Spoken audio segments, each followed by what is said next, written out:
Reprezentanca do 21 let se je v tednu, ko se o potnikih za evropsko prvenstvo odloča tudi v članski izbrani vrsti, veselila visoke zmage nad Maltežani, ki so na domačem prizorišču klonili kar z 1:4, pri čemer je imela Slovenija v drugem delu igre celo igralca manj. To je odlična popotnica pred nadaljevanjem kvalifikacij za evropsko prvenstvo leta 2013, ki bo sledil že v torek, končno na domačih tleh. Pričakovali smo težko tekmo, za nas se je odvila zelo dobro, dali smo hitro gol, kar smo si tudi želeli. Potem je prišel tisti rdeči karton, ki bi lahko bil prelomnica na tej tekmi, vendar smo ostali zbrani in dokončali tekmo, kot je treba. Tekma je bila sicer na začetku dosti težka, oni so se postavili bolj obrambno, vendar ko smo mi zabili ta prvi gol, se je nekako odprlo. In kako je zadovoljen selektor? Slovenija je po 3 tekmah namreč prva v drugi skupini s 6 točkami.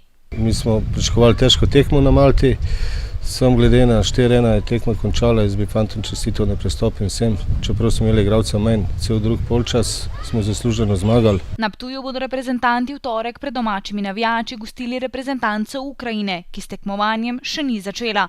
Informacije o nasprotniku pa je vendarle dovolj.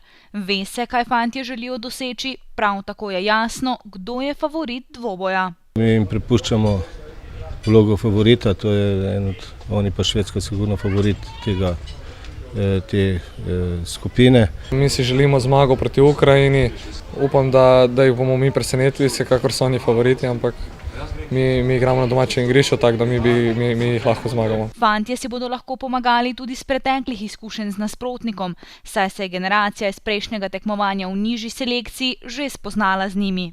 S to generacijo smo se mi srečali na evropskem prvenstvu, takrat, ko so bili prvaki, tako da vemo, da je to zelo, zelo dobra ekipa. Eden od odločilnih faktorjev tokratnega dvoboja bi lahko bil tudi domač teren. Podpora s tribun je namreč vedno dobrodošla, energija navijačev pa velikokrat ponese nogometaše, da igrajo še bolje kot sicer. Upam, da bo stadion na Ptuju dosti popolnjen in da bo pomagal fantom do dobrega rezultata.